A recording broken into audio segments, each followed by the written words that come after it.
It's Wednesday, and we invite you to stay tuned for Sears Radio Theater. Today, you'll hear a story of mystery and suspense with Vincent Price as your host. Howard Duff stars as a detective, and Linda Kay Henning is the woman who hires him. The young man is shot to death in a park where 13 governesses are sitting. Listen for the 13th governess. Sears Radio Theater will begin after this message from your local station. I want to go to old Chicago. I want to go on the ride. Take me to old Chicago. I want to win a prize. We'll see the clowns dance around. Maybe even go down. Sunday's not the end of this weekend. Old Chicago Amusement Park will be open this Monday for Washington's birthday from 1 to 9 p.m. with 40 exciting rides and attractions. I-55, the Stevenson Expressway, and Route 53.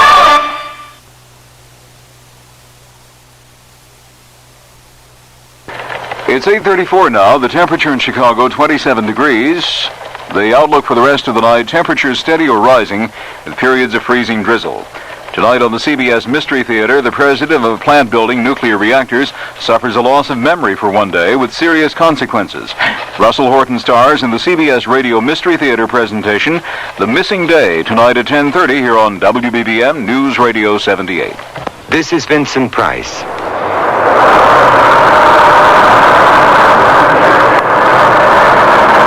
Except for the expensive briefcase he's carrying, the young man stepping off the bus looks like a college student. Dressed in casual clothes, he walks deliberately along a street lined with fully restored buildings. Ahead of him, a small child is trying to retrieve a ball which is stuck between the posts of a wrought iron fence. The young man sets down his briefcase and frees the ball. But when he turns around, the briefcase is gone. It's disappeared. No one else is on the street, only the young man and the boy.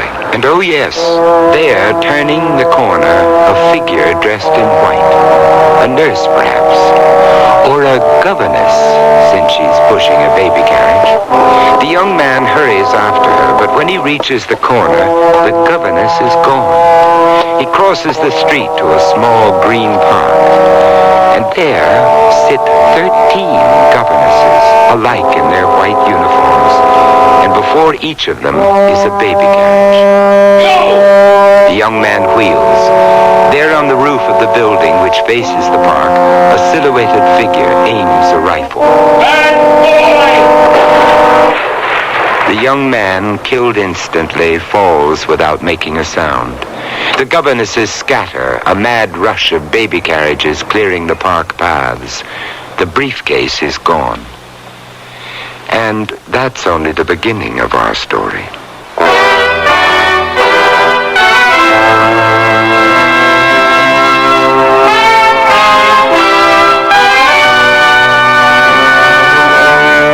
Sears Radio Theater, a new adventure in radio listening. Brought to you 5 nights a week by Sears, Roebuck and Company. Sears, where America shops. Your hosts, Lorne Green. I'll bring you stories of the Old West and the New. Andy Griffith with a look at the funny side of life. Vincent Price with tales of mystery and suspense. Cicely Tyson with stories about love, hate, and related things. Richard Widmark. I'll bring you stories of pure adventure. 5 nights of exceptional entertainment every week. Brought to you in Elliott Lewis production of the Sears Radio Theater.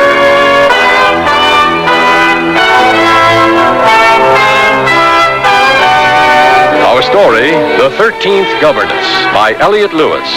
Our star, Howard Duff. When I need advice, I go to my mom. Why not? It's free. Now that I'm married and moving into a new house, I want all the advice I can get. So when Mom says shop Sears, I listen. You should. Sears is a great help on those big items you need for your new home. Major appliances like washers, dryers, and refrigerators. They'll deliver, install, and service. I always depend on Sears. You should too. Sears, Sears, Sears, where America shops. Hey, look, in here, inside this stylish man's dress shirt. I'm a Sears Value Dress Shirt label just popping with pride because Sears Value Dress Shirts are sure to be popular for a number of reasons. They have fashion spread collars, come in classic patterns and solids in short and long sleeves. You'll appreciate the perma-pressed polyester or polyester cotton blends for easy care, plus at low value prices, what a buy! Just look for me, the Value Dress Shirt label at Sears Men's Store, where style, sense, and satisfaction combine to label me right for you. I love to eat. But it takes so long to cook. That's why we both love our new Kenmore microwave oven from Sears. I can cook a 5-pound roast medium rare in just 30 minutes, or 3 strips of bacon in 3.5 minutes on a paper plate. Bake 2 potatoes in 8 minutes, and cook vegetables faster than boiling them in water. That means less time in the kitchen. And more with you. Fast, clean, cool cooking with Sears Kenmore microwave ovens, all with automatic defrost. Choose the right model for your kitchen from the many styles available at most Sears retail stores. Your baby's room. Furnish it with the quaintness and charm of Sears Jenny Lind's crib, dresser, and chest. Your baby will be secure in our old-fashioned crib built with high sides and a safety drop-side latch. And each handsome maple color piece comes in a non-toxic finish. Sears Jenny Lind dresser and chest is furniture that will adapt gracefully as baby grows older, too. So visit us soon, because Sears has baby buys bundled up. Available at most Sears retail stores.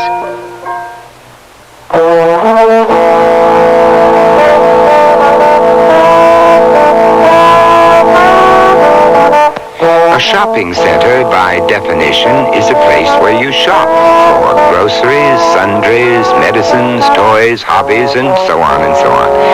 This particular shopping center has an added service. Note the discreet sign.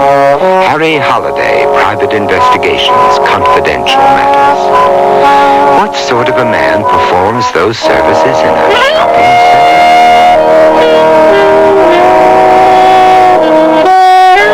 Did you ever want something so bad you could taste it? That's how bad I always wanted to be a private investigator. I don't remember when the idea first came to me. I only know that it was something I headed for. I worked as a cop, as a private guard. I took classes. I spent time working for one of those large outfits. I took tests. And son of a gun, I passed and I got a license. And here's what really has me shaking my head in wondrous delight. My first case was a murder. How's that for wish fulfillment? She was young, early 20s, stunning, gorgeous. You know, all those adjectives that means she was a knockout. Mr. Holliday? She wasn't dressed in black. She wasn't sobbing or distraught. None of those things. The dark glasses were the only clue that she was a widow. My name is Valerie Robeson. My husband was Matthew. He was... Yeah, I read about it in the paper. Killed with a rifle fired by person or persons unknown. I'm sorry. The police said the shot probably came from the top of a building that adjoins the park my husband was in. It's their feeling some neighborhood kid was fooling around taking pot shots and accidentally hit Matt. I came to you because their explanation is so improbable. Do you live near the park? No. Does your husband work in that neighborhood? No. I don't know why he was there. He didn't. Will you do it for me? Find out who killed Matt? I don't have a great deal of money. You pay me by the day, plus my expenses. If we get lucky, it shouldn't cost you over $1,000. She nodded her agreement and opened her purse. She fumbled around in it before she remembered she was wearing dark glasses. She slid them off. Her eyes were red-rimmed, the expression in them lost. She was a young widow, filled with anguish and despair over the death of her young husband.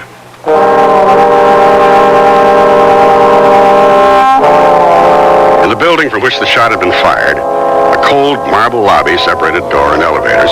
Midway was a desk where renters picked up phone messages and mail, and where intruders such as me had to stop and be identified by an efficient-looking lady. I told her I was interested in renting an apartment, and she directed me to the rental agent, apartment 101, first door on your right after you turn left at the elevators. I rang, and the door was opened by a short, fiercely mustached man with bright blue eyes lined from peering into the sun. Sir? I'm interested in renting an apartment in this area. Oh, come in, sir, come in. Major Emery Griffiths, sir, retired from Her Majesty's service. Major? Mrs. Griffiths is the house renting agent, but she's not immediately at home. Now, how can I be of service, sir? Is there an apartment available on the top floor, overlooking the park? Oh, Jolly good time for the question, sir. Jolly good. The wards are planning a year-long cruise, you see. Well, out of the country 12 full months, and perhaps interested in subletting for that period, you know. Would that interest you? Why, yes, it might. My wife has this wish to settle in for a while, all that moving about the last 2 years, you know. He ate it up, nodding crisply at the invented travels my mythical wife and I had been taking. The wards were out, he told me, and led me to the elevator located directly across the lobby from the eagle-eyed woman at the front desk who would have seen anyone coming or going. Is there a freight elevator for our furniture? Oh, yes. It runs from the basement to the top floor, at the opposite end of the building. Of course. Ah, here we are. Now, if you'll follow me. Well, you're very fortunate. The wards only made their decision a day or two ago. Now we'll see if I brought the proper key, what? After you, sir. You'll see it's 2 bedrooms to the left and right before you reach the living room, which is directly ahead. And the kitchen is to your right, and there are 2 full baths. Lovely place, as you can see. Lovely. Our tenants often take the sun down there in the park, you know, where those governesses are sitting. Or we allow them to use the roof just above you, sir, which can be reached by stairs at either end of the building. Yeah, very nice. Very nice. I'd like to bring my wife, if you don't mind. I'd need her opinion. You understand that? Oh, of course, sir. Guy I went to school with, Ben Wheeler, works in the morgue of the morning newspaper, and he let me find a corner where I could go through the newspaper's filed stories of Matt Robeson's murder. You're suggesting Robeson's death wasn't an accident? His widow doesn't think so. This her, Harry? The pretty lady in black? Yeah, that's her. Behind her parents, beside her, a family friend, Zachary West. How about that mustache? He's a hairy one, isn't he? Hey, look here. Tragic family says her brother was killed in a boating accident 2 years ago. Out sailing, storm came up, boat sank. Found a cushion the next day, boat and brother gone. Here's the picture you ran on him. Kind of looks like his sister. But can I get copies of these? A lousy quality, but sure. I found family friend Zachary West's address in the phone book and drove out there. A big sign out front read, Century One Apartments, first in a series of posh pads for swinging singles. I parked across the street just as a dashing red sports car shifted down, mufflers burping, and ducked into the underground garage. The driver was the man in the newspaper picture, Zachary West, of all the hair. I got out and managed to bump into him on one of the paths. Instead of being straightforward, I put on my puzzled, ingenuous face. You find out more things that way. You look lost. Help you? Yes, I thought maybe I'd like to rent an apartment. You picked the best spot. I'll steer you to the manager's office. Oh, that's very, very nice of you. Appreciate it. Don't sweat. What happens if you move in and then decide to get married? Why get married when it's all lying around waiting for you? Here we are. Lorenzo, I bring you a customer. Welcome. Lorenzo is manager, master of ceremonies, and what one might call confessor arranger for our community. Glad to see you. Zach, tonight's 15B's birthday party. Count on me. I'm in 86A. Drop in for a drink anytime. And don't hesitate to bring 1 or 2 guests, even 3. I'll show you some of the apartments. You prefer blonde neighbors, brunettes? Speckled if they come that way. He showed me a series of flashy apartments, all furnished for a race of people who only got out of bed to have a drink or smoke a joint. I told him I'd let him know, and left through the garage, which gave me the chance to write down the license number on Zachary West's red sports car. I'd only driven a couple of blocks when I saw that someone was following me. A young woman, long black hair blowing, driving a beat-up station wagon. When I got to the shopping center, I drove around to the back where my office is and parked at the H. Holiday stencil. She circled, pulled into an empty space, and slid out, peering around like a baby bird looking for its mother. She tried to see where I'd gone. She spotted my car and came toward me. As she arrived, I stepped out. Oh. Looking for something? What? No, why? Because you were following me. Why? Why? That's a laugh. Why? Because I saw you before writing down Zachary's license number. What sort of behavior is that? I didn't take down his license plate, silly. I took the number of the car next to him. I'm an insurance adjuster. Not that it's any of your business. Any further questions? Oh, well, you see, I got this impression you were a cop, and I couldn't understand that Zachary, what he could have done to bring out the fuzz, so that's why I... Excuse me. Quite all right. Perfectly logical error. She seemed to be just a nice young lady looking out for a friend. Or so I believed then. At all events, she left me with an enormous curiosity about Zachary West. So next morning, I waited outside his apartment, followed him into the city, parked where he parked, and sat beside him at the counter of the coffee shop where he ate breakfast. I recommend the waffles. Waffles, miss. And coffee now, please. If you had questions, why didn't you ask me? Valerie hire you? Yeah. Well, what do you want to know? Well, I'm trying to find out if anyone wanted to kill Matt. I saw the newspaper picture of you at the funeral. Were you Matt's friend or Valerie's? Both. I introduced him, as a matter of fact. And Valerie works for me. I'm a clothes designer, men's and women's wear. Oh. Any idea why Matt was killed? Oh, the police called it an accident, according to the newspapers. Valerie doesn't think so. Well, Valerie's a new widow. It's very difficult for her to accept what's happened. Did you know her brother, the one who died in the boating accident? Larry? Hell, yes. He's how I met Valerie. What's that got to do with... Oh, don't let your waffle get cold. Here's my business card. Call anytime I can be of help. Yeah, right. Valerie Robeson lived in the middle of an old housing tract in a one-bedroom house badly in need of treatment. She introduced me to her mother, Dora Filbert, who was enshrouded in what my grandmother called a wrapper. I don't know what Matt was doing in the park. He left here about 7:30. He had a 9 o'clock class at the university. Did you ever get there? No. Now, while I was reading the background on this matter, I ran into the information about your brother. I'm very sorry. It was a terrible loss. Were you close to your brother? No one was close to Larry. He was a bachelor, what you'd call a swinger. Girl in every port sort of man. He didn't even have a job. His father kept after him. But Larry always had an excuse for not working. I'm sorry, I'm late. Will you excuse me? Well, sure. If it's all right, I'd like to talk to your mother for a minute or two. Of course. I'll be late, Mother. Zachary has a show tonight, and I said I'd work it. All right, one of the dear. girls is sick. Oh, Bye. Bye-bye. I'd like to know a little bit more about your son, Larry. Would you mind? No. But what does that have to do with Matt's death? I don't know. Probably nothing. Do you agree that Larry's death was an accident? I'm sure that in your profession you hear all sorts of things about people. Well, I don't surprise easily, if that's what you mean. What I'm going to say is in confidence. Of course. I think Larry took his own life. Larry and another young man, Zachary West, they were very close. Too close, if you understand my meaning. Yeah, I think I do. His father spoke to him about it. His father told Larry he was less than a man, and he didn't want to have anything to do with him. Well, Larry went up to the lake the very next morning, and that's why I think he took his own life. And certainly he's better off, in my opinion. Did your son-in-law, Matthew, know Larry? Oh, no. Valerie got to know Matt after Larry was gone. Oh, I see. Well, thank you, Mrs. Filbert. Oh, one other thing. Valerie said Matt was taking some classes at the university. In what, do you know? Oh, photography, of course. He was learning to be a photographer.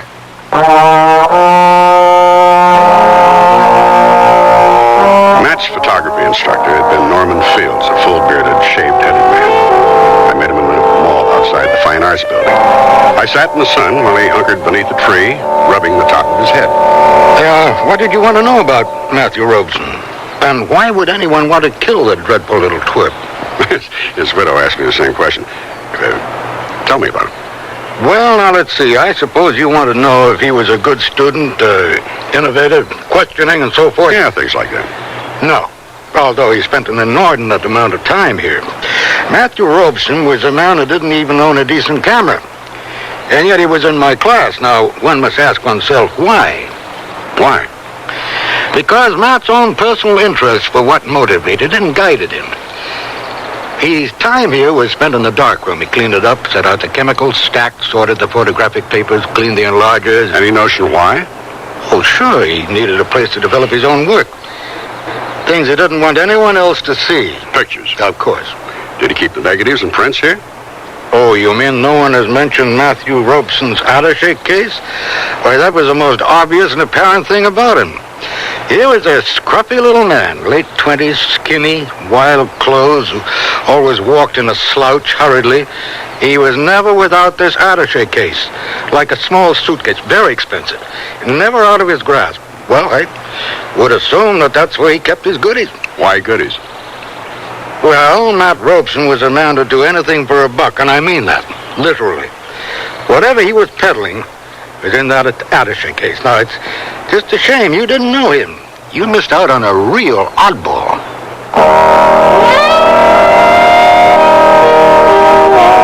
I drove from there to Zachary West's showroom to look for Valerie. I entered a salon where a showing of Zachary West's full selection of clothes for the career woman was in progress.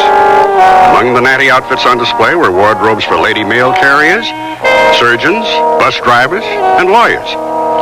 As I entered the room, the young woman with the station wagon was walking on stage to join the others. And would you believe it? She was dressed as a governess.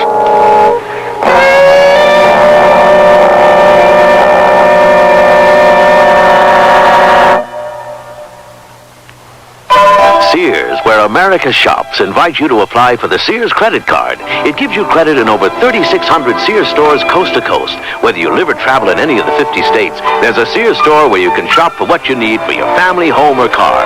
You can apply for the Sears credit card at any Sears store or by calling this toll-free number now. Call 800-526-0444. That's 800-526-0444. New Jersey residents call 800-652-2777. I can't believe they can do it for $19.99. Installed? The aluminized Sears muzzler is only $19.99 installed. And listen to the muzzler promise. Sears promises that the muzzler will last as long as you own your American-made car. Or return it for refund or replacement free. And if Sears installed it, they'll install the new one free. Well, you can't beat that. I think it's fantastic. It's a great promise. The muzzler, just $19.99 installed. Clamps if needed, 99 cents each extra. Sizes to fit most American-made cars. Prices may vary in Alaska and Hawaii at most Sears Tire and Auto Centers. Nearly everyone at our party mentioned our new Sears Dream Supreme carpeting. Didn't anyone say anything about my rutabaga dip? Marvin said Dream Supreme looks so thick and luxurious. He loved its velvety, soft plush pile. What about my rutabaga dip? Eloise adored the color Of my rutabaga dip. I told her that avocado lime is just one of Dream Supreme's 20 lustrous colors, and when Doris heard that Dream Supreme is so reasonably priced and treated with Scotchgard brand fabric protector... Okay, what about my tuna fish upside down cake? Dream Supreme carpeting in most larger Sears retail stores. Are we finally set for Grandma's? I think so. We've got the new Sears Travel Guard baby seat in the car. Right, and the extra sleep and play baby suits. Oh, Grandma will love those. They're so cute and yet practical. The extra baby blankets and bottles are in the vinyl diaper bag. Oh, Sears certainly did make shopping for the baby easy. Sure did. Well, I think we've got everything. Honey, I think you've forgotten something. The baby.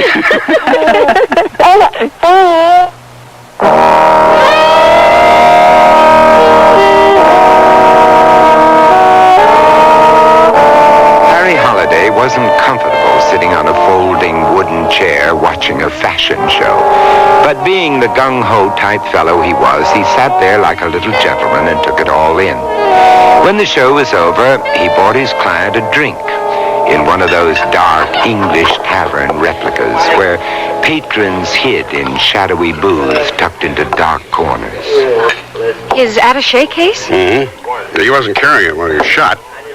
Any idea where it might be? No, he never put it down. He lugged it around all the time. I can't imagine where it is. When you asked me to help you, did you suspect something? Suspect? Well, that he might have been seeing someone else, and that's what he was doing in the park that morning, meeting somebody? Oh, no, I never thought Matt would cheat. He wasn't that sort of man. Matt's only weakness was his greed. Oh, he was a sweet, dear man when we got married. Then, well, somehow I must have given him the impression, led him to believe that I was dissatisfied with our life, that I expected more from him. And I didn't, really.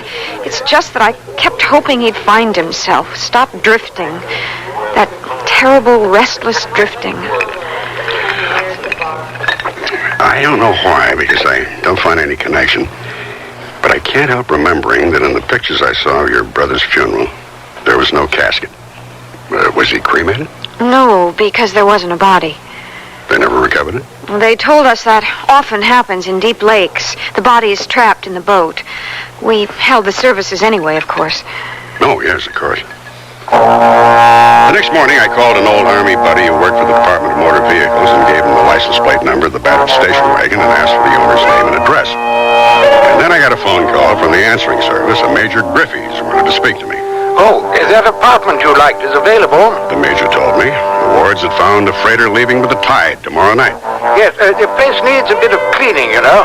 There's some soap and water and she'll pass inspection. I'll hang on to it until your wife comes by, what? I thanked him, had some breakfast, and went over there. The Major and his wife were out. The lady sitting guard over the front desk told me. But Mrs. Ward was expecting me. Just go right on up. I did. Oh, you must be Mr. Holliday about the apartment. That's right. Isn't your wife? She'll be along later. I left word at the desk to send her up. Oh, please come in. Thank you. You'll forgive the mess, but suddenly we're on our way, and it's really so exciting. All the way around the world, can you imagine? And on a freighter. She babbled on, absolutely delighted with the new adventure she was about to have. She was a pretty, bright-eyed little woman in her mid-30s, and her face was flushed from her exertions. She was putting things into several large packing cases in the center of the room, which would be stored until their return, and she'd hung clothes that weren't to be taken in a large wardrobe. Half hidden behind a few dresses was a governess's white outfit. She saw me staring at it. I won't be needing that anymore, thank goodness. She continued her work, chattering on about their sudden departure, how lucky they'd been to find a freighter with space for them. And my poor husband out gathering passports and letters of credit and all the things one needs. And speaking of good fortune, tomorrow is our first wedding anniversary, and we'll be sailing the high seas in celebration. What's that? Oh, well, I'd have told you about that anyway. Some of the tenants sun themselves on the roof, and when they step out of the stairwell, it makes that sound. Oh, I see. It happens very infrequently. Oh, look, there's Teddy. There, he sees me. It all happened very quickly. Her husband, Teddy, was walking across the park toward us. He looked up and started to wave, and then he must have seen something because he opened his mouth to shout, and then the bullet hit him, and he slumped onto the pavement. The governesses in the park scattering like dry leaves in the wind. I was out of the apartment almost as soon as I heard the sharp snap of the rifle fired from the roof above me. I heard the freight elevator groaning down to the basement and raced after it. But no one was there, and the alley was empty. By the time I got around to the park, Mrs. Ward was kneeling on the path beside her husband. She didn't cry. She almost looked as though she'd expected. It had to happen. Well, why do you say that? You can't live as he did without suffering the consequences. I kept making believe that everything was all right, that the money he brought home was legitimately earned, that silly governess costumes, the exchange of envelopes and a baby carriage, all of it was a prank, not something real, something that would end in this.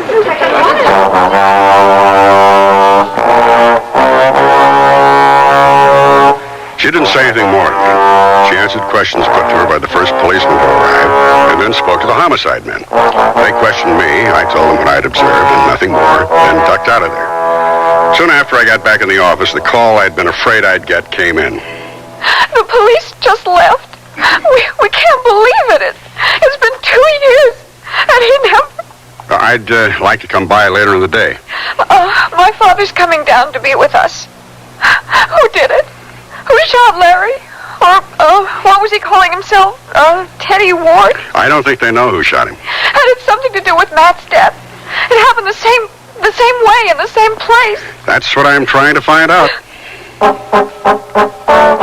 The minute I hung up, I got a call from my buddy at the Department of Motor Vehicles. The owner of the station wagon was Roxanne Lucetti, and he gave me her address, a place called the Aloha Arms.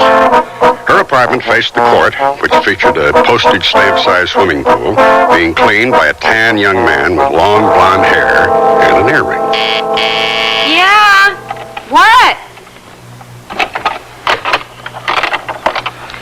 Well, look who's here. What do you want? Well, I'd like to ask you a couple of questions. Come in, although I don't recall we have any unfinished business to discuss.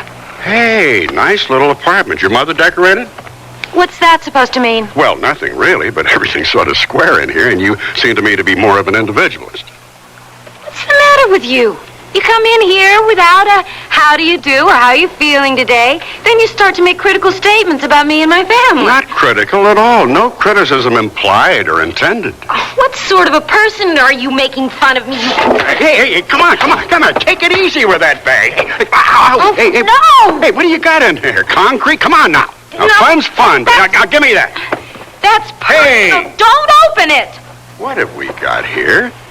Well, bless my heart. Just what every lady must carry in her bag, a rifle scope. Give me that. Is it yours? Is this your scope? I didn't realize you were a marksman. Markswoman. It's not mine. Well, why is it in your bag? This friend asked me to sell it for him. What friend? I don't remember his name. Now go away. You know, you're really a terrible liar. Your whole character changes. I like you better when you're yelling and screaming. You just listen. I was nice enough to allow you to come into my apartment, and then all you do is cast aspersion after aspersions at me and my friends, and it's none of your bleep business. So why don't you just go away and leave me alone? What kind of a jerk are you? Okay, gotcha.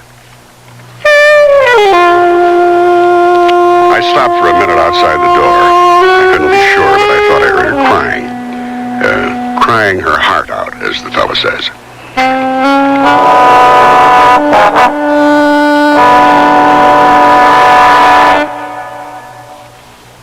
Sears Radio Theater will return after this message from your local station. If you have a child with a handicap, we have some good news, and some very good news.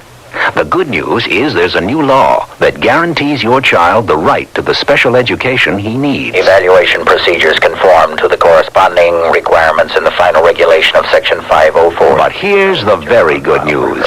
The term continuum, as with least restrictive environment, is commonly used by... You don't have to hire a lawyer to explain how this rather complicated new law can help your child. Is in accordance with specific performance criteria related to the program objective. We can explain the law in clear, simple language.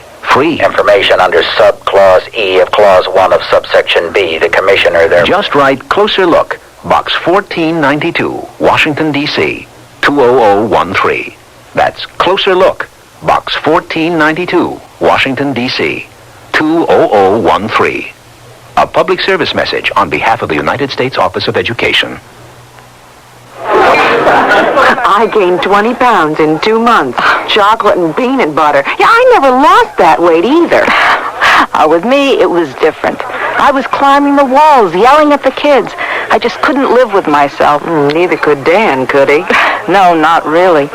He said having a wife that smoked was better than being terrorized day and night. Better a friendly dragon than a nasty dragon, huh? Right. So anyway, I'm back to a pack and a half a day, addicted just like I was. Let's hold it right there. The American Heart Association wants you to know that smoking cigarettes becomes a habit, not an addiction. Habits can be broken. Smoking is a matter of choice, not destiny. We can help you quit. You don't have to gain weight or climb the walls. Contact your American Heart Association for a free booklet that explains how to break your cigarette habit step by step. The American Heart Association wants you to know we're fighting for your life.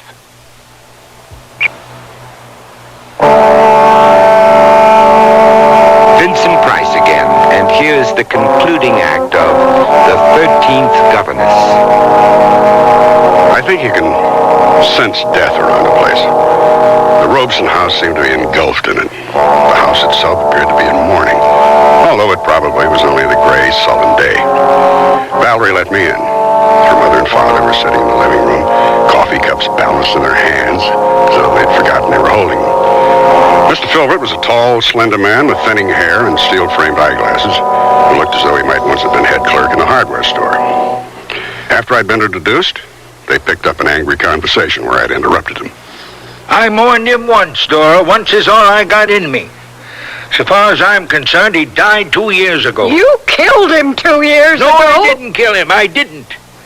You've been accusing me for 2 years that I killed my son. Oh, how long will you two do this to each other? Now stop it. She's been after me for 2 years, Val, how I killed her son. Now she finds I didn't. She don't know what to say to hurt me. Mr. Filbert? Yes?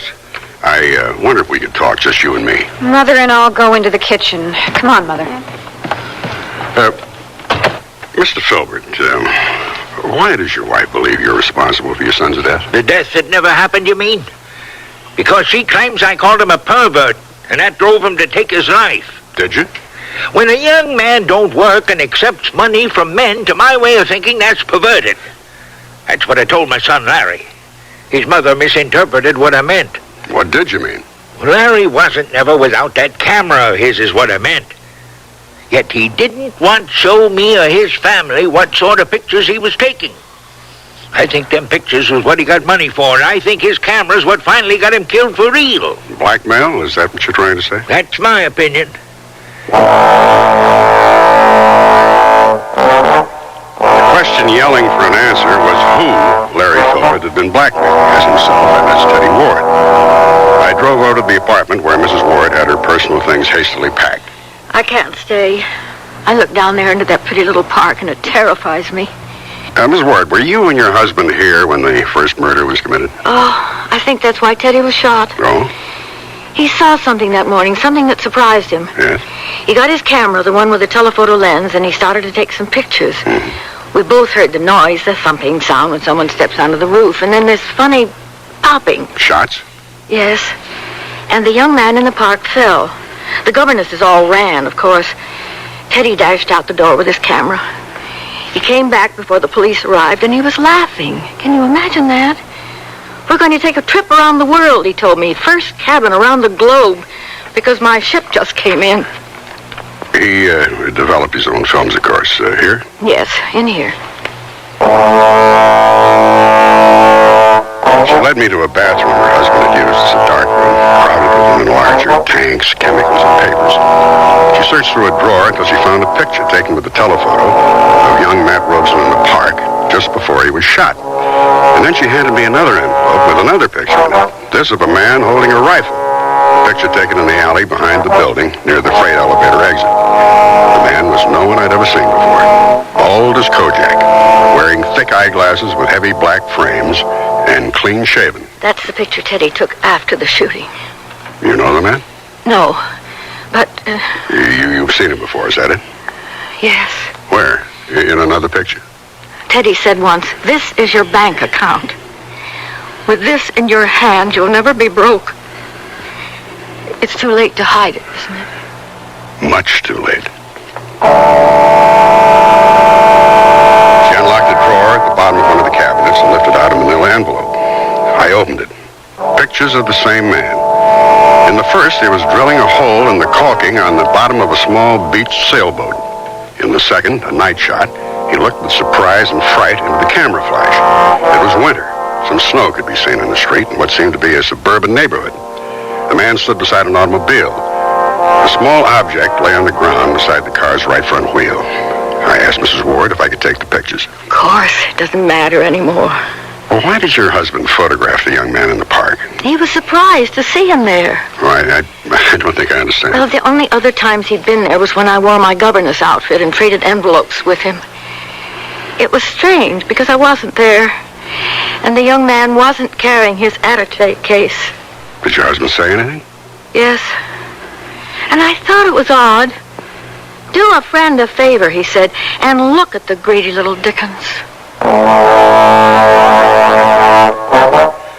The only way I could make any sense out of it was to begin with the photograph of the bald-headed man standing in the snowy street beside his car.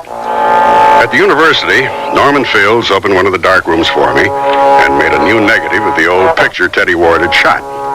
From this, Fields made a series of blow-ups showing sections of the picture. The bald man, in a state of shock, was standing alongside his car, and beside the front wheel was a child's shoe.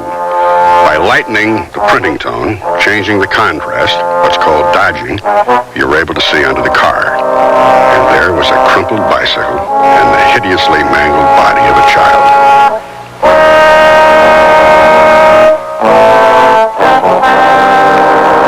He was was the only one involved in the mess who'd known all the principals through everything that had happened, and I wanted to ask him who the man was. Buy you a drink? Oh, yeah, thanks. Vodka on the rocks. Fine. What brings you here? I'm trying to locate somebody. Someone I know? Well, I think maybe you do. Here's your drink. Thank you. I'll leave the door open and we can talk while I get cleaned up. Man or woman? Man. Any idea where I'd know him from? He had a business arrangement with Larry Filbert. Say, did you read about that? Can you imagine a guy changing his name, living a whole other life? This man I'm looking for knew Larry Filbert, and I think also knew him as Teddy Ward. No kidding. Excuse me. Sure. He shot Matt Robeson and Larry Filbert, Teddy Ward, whatever you call him, with a rifle. What do you want me to do? I don't follow you. I know what this man looks like. I'll show you his picture, and maybe you can identify him. I'm glad to help, of course, but up to now you haven't given me too many clues on the guy. Bald with dark-framed glasses, that isn't much to go on. Clean-shaven, too, you said, huh? You know how it is when something strikes you? I hadn't said anything about how my phantom murderer looked, and out came the description to a T from Zachary West. I took the rifleman's picture from my pocket and a pencil, and I put hair on the bald head, erased the thick-rimmed glasses from over the eyes, and added a mustache. How's your drink? Fine. Let me ask you something. Shoot. How did you feel when you found out your new blackmailer, Teddy Ward, was really Larry Filbert, the man you thought you'd killed in that boat accident? Hey, slow down. You're throwing a lot of names at me like I'm supposed to know them. Well, no, that's not true. You know them. Larry blackmailed you after the hit-and-run accident with the child, so you tried to get rid of him by sinking his boat. So now here you are in town, thinking you're out of it, and Teddy Ward calls you, and the whole thing starts again. Only this time, there's more. There are pictures of you sinking the boat. I keep trying to imagine what you looked like when you found out you were being blackmailed by a dead man. I mean, wow, I would have had a fit. Well, what did you do? Follow Mrs. Ward to her apartment after she traded envelopes with Matt? That a picture of me? He was standing in the doorway, bald head, no mustache, no glasses. And just to make the picture complete, he was casually aiming the rifle in my general direction. Just enough so I wouldn't misunderstand him. Smart young fellow like you is bound to get into trouble. No, not so smart. Till a couple of minutes ago, I really thought there was another man. It's really remarkable what a hairpiece and a phony mustache and contact lenses can do to change a person. Remarkable. You know what troubles me, though? How'd poor Matt Robeson get involved in all this? His brother-in-law wanted to help him out, pass him a little money. I gave money to Roxanne, she gave it to Matt, he gave it to that governess until he got greedy and decided to go it on his own. Motivation. Money runs the ship, my lad. Money's what makes the world go round. Although I can't believe you're getting enough for what's about to happen to you. Move, please. We're getting out of here. Why'd you run away from the accident? If you'd stayed, maybe that little girl could have been saved. No way. Come along now. Happy birthday! Any more, Zach? Zach? Hey, where's Zach? We were just going out to pick him up. Well, his car's here. His friend Gilbert here drove it over. Gil, let me show him the rifle. Hey, look at this. Isn't it a beaut?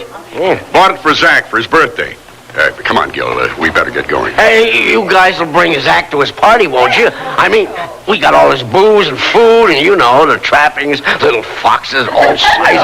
We'll bring Zach back. Don't worry about it, but go ahead. Get the party started. Okay. Rifle in hand, I eased Zachary West out of there. He made a couple of moves, like he wanted to grab the gun or get away, but by the time we got to my car, he was a limp sack. All the fire was gone. He ducked the responsibility long ago. He'd run away, then killed two men who tried to bleed him, and finally, there wasn't any place to hide. No place at all. He sat in the front seat of the car, blinking his eyes behind the thick glasses, letting what had happened to him sink in. And like I said, that's how I handled my first murder case.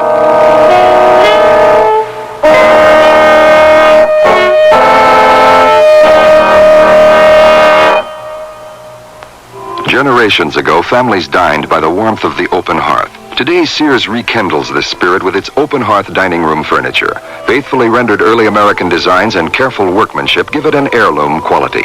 The satin glow and warm highlighting of Sears open hearth take 26 steps to achieve. There's no shorter method to bring out the beauty of the wood. And like all good furniture, open hearth is made to last for a long time with sturdy tongue and groove and mortise and tenon construction. Choose from 16 different pieces of open hearth at most Sears retail stores.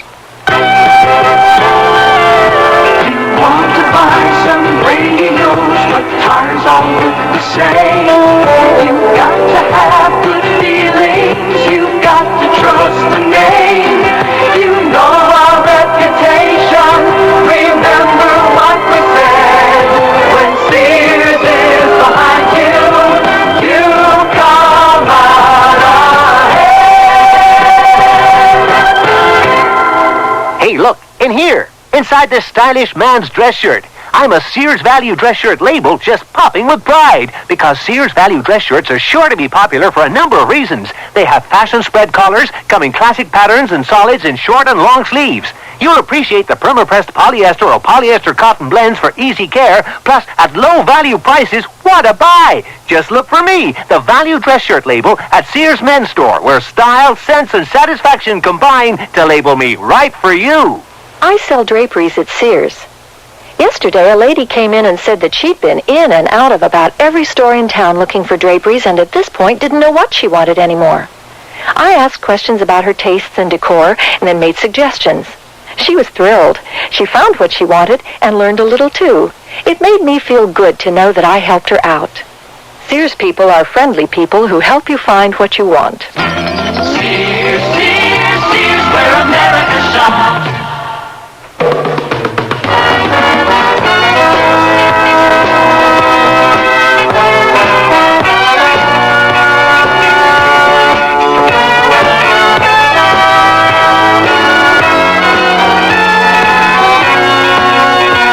You've been listening to Sears Radio Theater, brought to you 5 nights a week by Sears Roebuck and Company.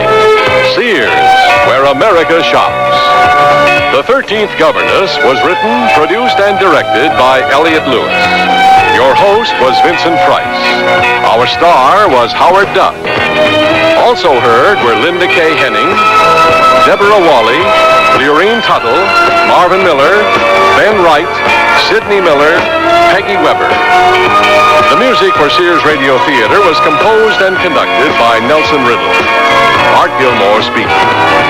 The Elliott Lewis production of Sears Radio Theater is a presentation of CDR. I'm lost and lonely, scared and sad, trembling at the thought of making you mad. My love is yours, but at times you're so cold. If life's like this, take me before I grow old. This song was written by a man now serving time in a state prison. Most of the men and women in prison today were abused children, and many abused children grow up to abuse their own children. Child abusers can be helped. Find out how. Write Prevent Child Abuse, Box 2866, Chicago, Illinois, 60690. Please stop the hurt. I've suffered since my birth. Join the abused child's fight. Put an end to the sleepless night. A message of the Ad Council and the National Committee for Prevention of Child Abuse. Your satisfaction is our satisfaction at Townsend Pontiac. Townsend Pontiac. You've got to go to Townsend Pontiac and buy a car. It's really important. It's important to you and it's important to Mr. Townsend. Now, you could buy a beautiful new 79 Pontiac. Townsend has such a great selection, you won't have any trouble finding the car you want. Or you could buy a great new four-wheel drive International Scout. Boy, that'll take you where you've got to go and back again. Come on, it's important. Why? Well, Jack Townsend knows that once you're a Townsend customer, you wouldn't want to buy anywhere else. And that's important to Mr. Townsend. Your satisfaction is our satisfaction at Townsend Pontiac. 300 Broadway. Merrillville, Indiana.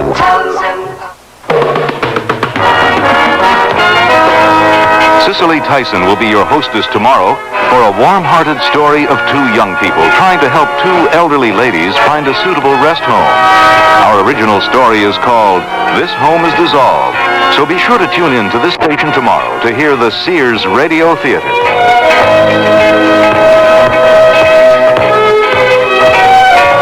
Beginning tomorrow, you can start helping yourself to feel 15 to 25 years younger than you are today. You're never too old to grow young. That's the encouraging message of medical authorities in a special 48-page report called 10 Ways to Grow Healthier as You Grow Older. Based on recent medical research, this informative and useful report was prepared by America's largest Better Health magazine, Prevention, that yours free as a new subscriber. 10 Ways to Grow Healthier as You Grow Older tells about a new method to help you fall asleep faster, about the simple dietary substance that scientists believe may sharpen your memory, about the nutritional program that may add life to your sex life, and much more. If you'd like to receive this free report, you're invited to try 12 monthly issues of Prevention for only $6.99. If you don't like the first issue, cancel. You keep the issue. You keep the special report too, and owe nothing. Send no money now. Just phone toll-free 800-331-1000. That's 800-331-1000. For Prevention and your free report, call 800-331-1000. CBS News, the Soviet ambassador in Washington called in tonight to hear a strong U.S. protest connected with the killing today of the U.S. ambassador to Afghanistan. I'm David Jackson reporting on the CBS radio network. Ambassador Adolph Dubs was shot to death in a gun battle between his kidnappers and Afghan police who rushed the hotel where he was being held. State Department spokesman Harding Carter tonight revealed that Soviet advisors were on the scene in Kabul when the fighting took place. He says Acting Secretary of State Warren Christopher in Washington tonight summoned Soviet Ambassador Dobrynin to the State Department to lodge an official complaint about the role the advisors played. The Acting Secretary said that he was not accusing the Soviet advisors of responsibility for the ambassador's death. He did, however, charge them with failure to heed repeated requests by U.S. embassy officials that the assault on the hotel in which Ambassador Dubs was held not be undertaken. Carter also said some American citizens were taken from the U.S. Embassy in Iran when it was overrun by leftist guerrillas this morning. On the question of Americans missing from the compound, the last report we have is that some 18 Americans may in fact not have returned to the compound. However, it at least seems on the basis of the latest reports that their whereabouts is known and that they are reportedly going to be returned or are returning and are in any case physically okay. More news in a minute. I had it when I woke up this morning. Sinus, my worst ever, until I took Sign-Off. Send for Sign-Off. Sign-Off gives you all the pain relief of aspirin, plus relief from sinus pressure, congestion, even postnasal drip. Send for Sign-Off. And for the fastest known form of congestion relief, Sign-Off Spray, S-I-N-E-O-F-F. Sign-Off. The sinus medicines in the bright red box. Is here. For occasional use only as directed. Here's news from Amana. You can get a $50 rebate check direct from Amana when you buy the Amana Touchmatic 2 radar range, the microwave oven that cooks by time, cooks to temperature, even holds at temperature to tenderize economy cuts of meat, and holds at serving temperature for late arrivals. So automatic it even remembers the time of day. So buy your radar range from your participating Amana retailer and get a $50 rebate check direct from Amana. Offer expires February 28, 1979. A cool reception for President Carter on his first day in Mexico. David Dow reports from Mexico City. Just 6 hours after arriving here, President Carter received the first pointed evidence of a new Mexico, backed by new oil wealth, determined determined to use that for new leverage and equality with the U.S. It came in the form of a luncheon toast by Mexico's president, Jose López Portillo, which sounded more like a stern lecture to the U.S. president. Mexico has suddenly found itself the center of American attention, said López Portillo. Attention that is a surprising mixture of interest, disdain, and fear, much like the recurring vague fears you yourselves inspire in certain areas of our national subconscious. At another point, the Mexican president warned that surprise moves are poisonous fruits, an apparent reference to the sudden scuttling by the U.S. of a deal for Mexican natural gas a year ago. The tone of Mr. Carter's toast was conciliatory, with attempts at humor, alluding even to an attack of Montezuma's revenge the president said he suffered in a previous visit during a performance of Mexico's famous Ballet Folklorico. David Dow, CBS News, with the president in Mexico City. The big three U.S. car makers in Detroit report overall new car sales picking up, increasing 14.3% in early February. GM and Ford scored the gains, but Chrysler sales were down about 3%. Now this. Fred, it's after midnight.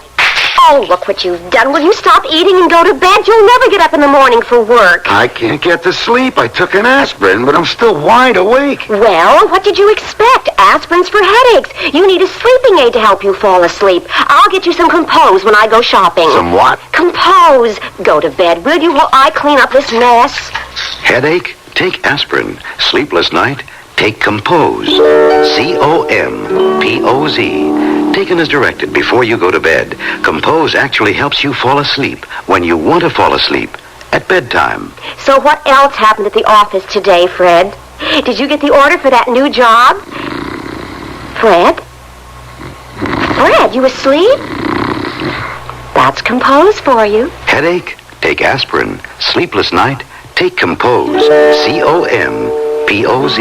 Take only as directed. Compose is available at all drug counters. The Illinois State Senate today rejected a rule change that would have made it easier to pass the Equal Rights Amendment there. Observers say the defeat drastically reduces chances ERA will be approved in Illinois in the next 2 years. It's the only northern industrial state that has not passed ERA and has been the focus of a strong pro-ERA campaign. David Jackson, CBS News. Tonight's weather in Chicago, locally dense fog causing hazardous driving conditions, but warmer with periods of freezing drizzle. Temperatures will be steady, or they will rise perhaps to a high of 35 by tomorrow.